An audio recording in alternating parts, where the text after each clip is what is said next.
Ерөнхийдөө Бурхны шинд юу гэж үздэг вэ гэхээр одоо жаргал зовлон яг хүн ямар үйл хийн яг түүнтэй харгалзан одоо үр дүн гарч байна. Уг шалтгаангүй одоо жаргал зовлон гарна гэж бол байхгүй гэж үздэг.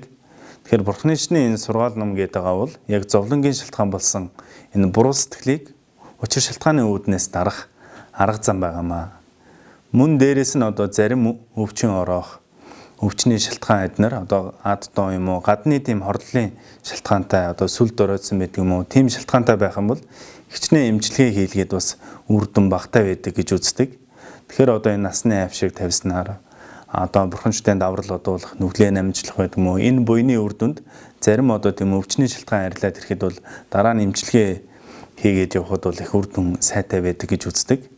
Тэгэхээр энэ насны авшиг гэдэг бол одоо сүл дороодсон зарим одоо гадны шалтгаантай одоо өвчин ороох, махбод ингээ хямрах тэр бүхэн шалтгааныг бол одоо амьрлуулдаг.